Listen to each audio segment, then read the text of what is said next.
آغاز ہوا۔ یہ قرآن کا یہ پہلا میسج علم کا میسج ہے۔ قرآن کا سب سے پہلا پیغام علم کا حصول ہے، علم حاصل کرو۔ اور اس کا حکم بزبان جبریل جب رب تعالیٰ نے وحی فرمائی تو آقا علیہ السلام کو اس غار حرا کی تنہائی میں یہ پیغام اس رب ذوالعرش سے آیا کہ محبوب آپ پڑھیے اپنے رب کے نام سے۔ اب حضور نے جو پڑھا حضور امی نبی ہے، علماء جانتے ہیں کہ نبی صاحب تشریف فرمائیں، میں ڈیٹیل میں نہیں جانا چاہتا۔ امی نبی کا معنی ہے جو دنیا میں کسی استاد سے نہ پڑھا ہو، جو بغیر پڑھے سب کچھ پڑھا ہو۔ ہمارے محبوب نبی وہ نبی امی ہیں جنہوں نے اس دنیا میں کسی استاد سے ایک حرف نہیں پڑھا۔ ہم سب آپ کے سامنے کھڑے ہوتے ہیں، بولتے ہیں، قبلہ پیر صاحب بھی تشریف فرمائیں، قبلہ پیر صاحب اپنا خطاب فرماتے ہیں۔ بڑے بڑے جتنے بھی پیران کرام ہیں، حتیٰ کہ سرکار غوث العظم جو سارے ولیوں کے سرتاج ہیں، انہوں نے بھی علم پڑھا، انہوں نے بھی علم استاد کے پاس بیٹھ کے پڑھا۔ لیکن ایک کائنات میں ہستی ہے، وہ آمنہ کے لال کی ہستی ہے جو بن پڑھے سارا کچھ جانتی ہے۔ آپ کو رب نے پڑھایا، آپ کا استاد خود رب العالمین ہے، دنیا میں کوئی استاد نہیں۔ بعضوں نے خطا کی، یہاں پر بڑی علمی خطا کی۔ ربی صاحب کی موجودگی میں بات عرض کروں گا، علمی وجدانی نقطہ ہے۔ بعضوں نے کہا حضور کے استاد جبریل ہیں، حضور کے استاد جبریل ہیں۔ بھائی جبریل استاد نہیں، جبریل حضور کے در کا خادم ہے، حضور کے در کا خادم نہیں، حضور کے در والوں کا خادم ہے، سیدہ زہرا پاک کے در کا خادم ہے۔ جبریل تو وہ ہیں جو حسین کریمین کی جھولا جھلانے کے لیے رب بھیجتا تھا جبریل کو۔ جبریل حضور کا استاد کیسے ہوگے؟ جبریل حضور کے در اور گر والوں کا بھی خادم ہے۔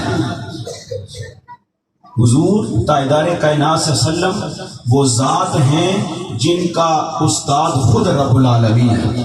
حضرت انس بن مالک رضی اللہ تعالیٰ عنہ اس حدیث کے راوی ہیں، بڑی مشہور حدیث ہے، یہی حدیث صرف میں پیش کر کے اجازت چاہوں گا، بخاری مسلم کی متفق علیہ حدیث ہے۔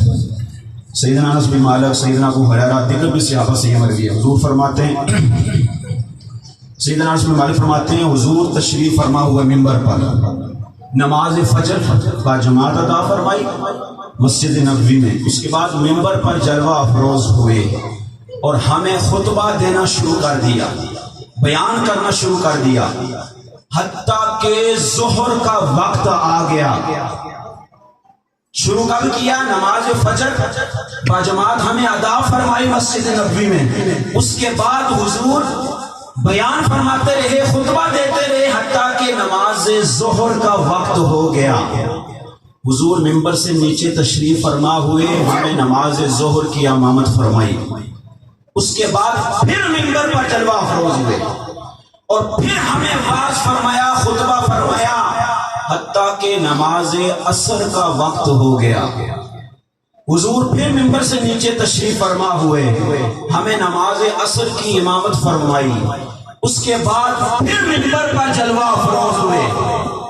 آج خطیب بڑے بڑے ہیں، کوئی 1 گھنٹہ بولتا ہے، کوئی آدھا گھنٹہ بولتا ہے، کوئی 2 گھنٹے بول لے گا، زیادہ سے زیادہ 3 گھنٹے بول لے گا، اس کے بعد اس کی بس ہو جاتی ہے، گلا اس کا ساتھ نہیں دیتا۔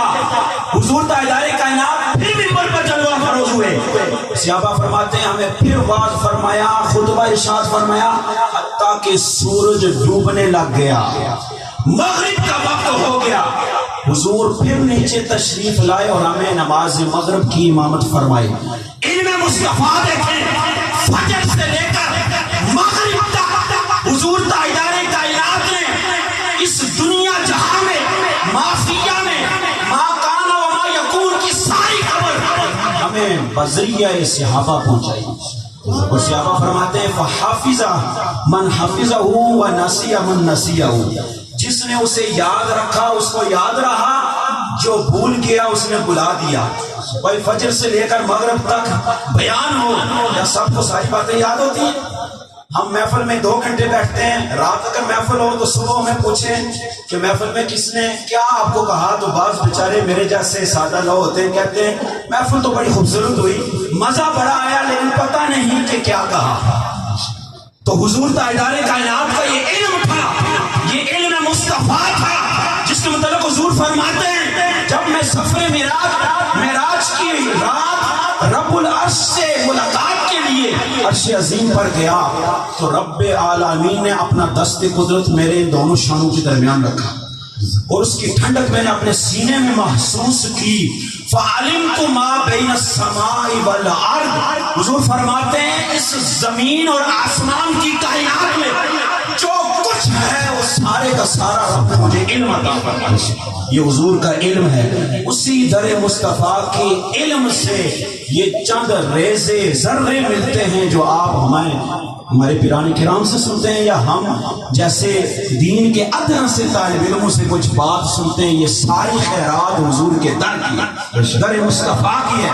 جس کو جو کچھ ملا وہ در مصطفیٰ سے ملا۔ جو ذریعہ مصطفیٰ کے بغیر کسی چیز کا دعویٰ کرتا ہے وہ جھوٹا ہے۔ حضور کے در سے ہی سب کو نشانیں عطا ہوئی۔ اللہ رب العزت حضور کی علمی میراث، علمی فیضان سے ہمارے علماء، ہمارے اولیاء کرام، ہمارے صوفیاء کرام جو اس دین کے دائی ہیں اور عوام اہل سنت کی جو رہنمائی کرتے ہیں، یہ علمی ورثہ ہمیں مزید عطا فرمائے، ہمارے قلوبوں کو جلا بخشے۔ وما علیہ۔ جزاک اللہ، ماشاء اللہ۔